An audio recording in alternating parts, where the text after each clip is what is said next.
네, 서울전자통신 주주분들 반갑습니다. 안녕하세요. 자, 보통의 매매꾼입니다. 안녕하세요. 자, 서울전자통신 우리 거래 정지 전에 정말 많이 봤었던 종목인데 갑자기 거래 정지 기간 중에 왜 제가 찾아왔는지 궁금하실 텐데요. 속보가 떴습니다. 회사를 매각한다고 하네요.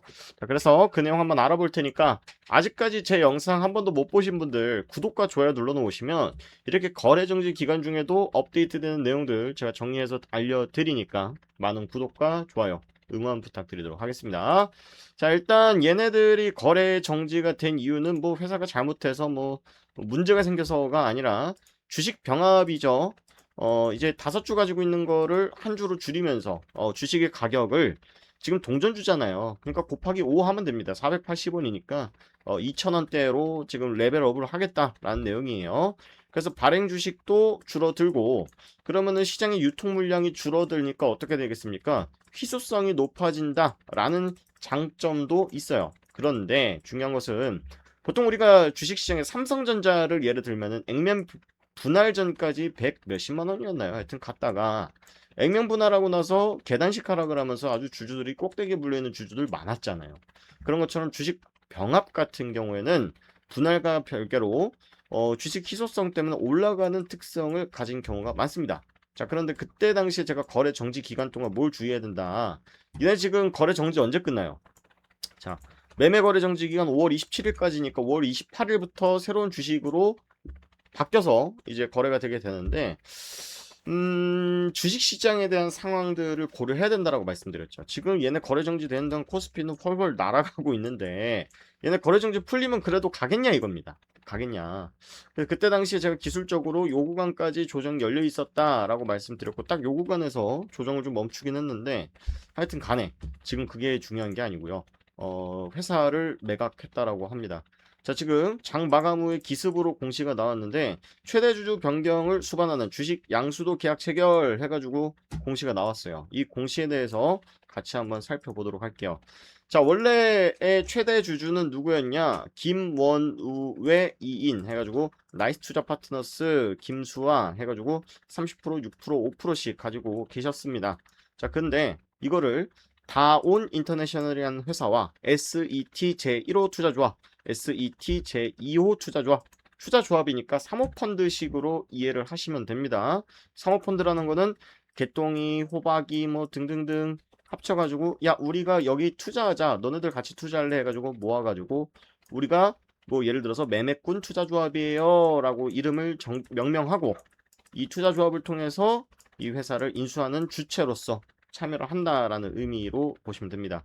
자, 여기 보시면 매매 대금 보시면 이게 얼마입니까? 108억이네요. 108억에 인수를 한다. 그런데 가장 이제 최대 주주 중에서도 대표격인 다운 인터내셔널이라는 투자자가 14% 정도의 지분만 취득하고 나머지는 이 투자 조합들은 13% 13%씩을 투자를 하겠다고 합니다. 제가 최근에 이런 비슷한 유형의 종목들을 분석을 한 적이 있는데 이때 이러면서 무슨 일이 생기냐면 지금 가지고 있는 지분이 얼마예요? 지금 대표 최대 주주가 갖고 있는 지분이 대략 41% 가지고 있지 않습니까? 자, 그런데 다운 인터내셔널만 딱 떼보면 얼마예요? 14%예요. 그러면 회사를 팔긴 파는데 실질적으로는 새로 바뀌는 회사 최대 주주의 지분이 줄어들어요. 왜 그러냐? 이 SET 투자조합이라는 투자조합이 계속 남아있을 수도 있지만 보통 이런 구조는 뭐냐면 야 다운 인터내셔널이 야 나 지금 이 서울전자통신이라는 기업을 인수하려고 그랬는데 자금이 좀 딸려 너네들 잠깐 좀 도와줄래? 해가지고 FI 재무적 투자자로 들어오는 경우가 많다라는 거예요. 그러니까 보통 매각을 할 경우에는 회사를 뭐 거덜나고 있는 회사를 먹여 살리는 경우 재무적 투자자의 관계도 있고 이세 회사를 내가 제대로 경영을 해가지고 먹여 살리겠다 내가 다시 일으키겠다라고 하는 전략적 투자자 SI라는 구조도 있습니다. 보통 일반적인 사업 구조라면 전략적 투자자와 재무적 투자자를 모두 고려한 상태로 이 회사 내가 가져가서 내가 제대로 한번 키워볼게 너네들 걱정하지 말고 나한테 회사 넘겨 해가지고 파는 경우가 많단 말이야. 그런데 이 경우는 아닌 가능성이 있다. 자, 왜 그러냐면 일단 이 다운 인터내셔널이라는 기업이 뭐 하는 회사인지를 먼저 봐야 될 필요가 있을 것 같아요. 자, 그래서 조사를 좀 해봤는데 제가 다운 인터내셔널이라는 회사를 좀 알아봤는데 매출액 6억, 업력 2년 차, 어? 무슨 사업한다? 주방용 전자기기 제조업, 생활가전, 화장품. 어? 이상하다라는 거죠. 그러니까 제가 최근에 이런 중소형 기업들을 보면은 우리가 회사 사갈게요라고 하는 회사들이 보통 껍데기인 회사들이 많은데 보통은 그래도 이렇게 좀 구색이라도 갖춰놓고 인수를 하는 경우가 많단 말이죠. 그런데 이번 같은 경우 최근에 보시면은 뭔가 구색도 갖추지 않는 상태에서 그냥 껍데기 회사 가지고 인수하는 경우가 있더라.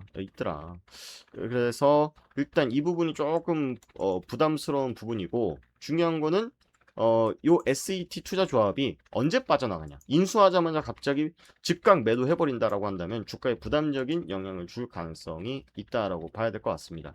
자, 그리고 한 가지 또 중요한 게 뭐냐면 제가 계산을 해보니까 자, 여기 제가 정리를 좀 했는데 자, 메모장 켜서 보여드릴게요. 자, 지금 양수도 주식 총 양수도를 하는 주식 주수가 2,900만 주고 108억에 지금 회사를 넘기는 건데 주당 373원에 넘긴다라고요.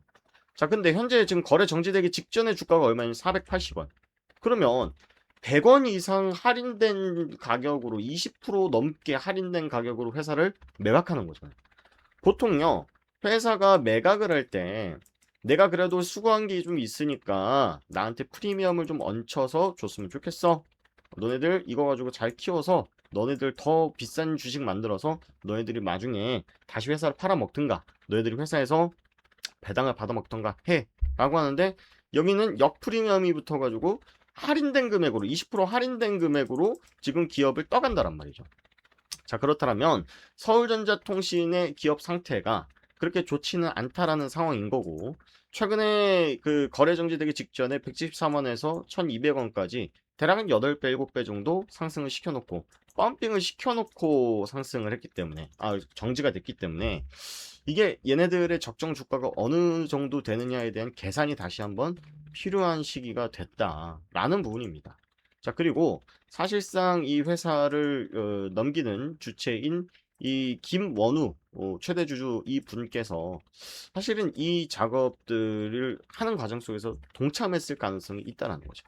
그래서 얘네들이 과연 정말 진정성 있게 이 회사를 경영할 마음이 있어서 이 회사를 인수해가는 것이냐, 아니면은 거의 망해가는 직전에 회사를 인수해서 회사에 남아있는 모든 자산까지 쪽쪽 뽑아가지고 나중에 상장 퍼지나 거래 정지를 유발할 만한 사고를 칠 위험이 있는 기업인가에 대해서 우리가 살펴볼 필요가 있다라는 거예요.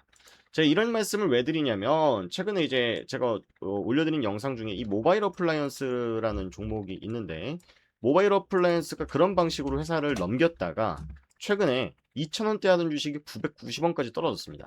왜 그러냐?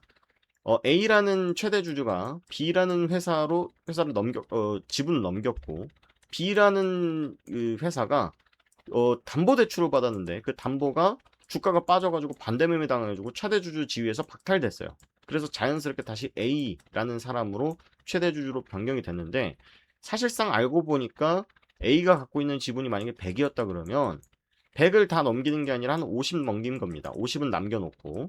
근데 이 50이 반대매매 나가니까 사실상 이 시장에다가 최대 주주가 회사 시장에다가 내 지분을 절반 팔아버린 거랑 마찬가지 효과를 보인 거예요. 그래서 이 지금 기자들도 막 취재하고 자본시장법 위반한 거 아니냐 이런 식으로 지금 조사를 하고 있는 단계인데 이 서울전자통신도 그러한 길을 가려는 게 아닌가라는 합리적인 좀 의심을 하고 있다는 거죠.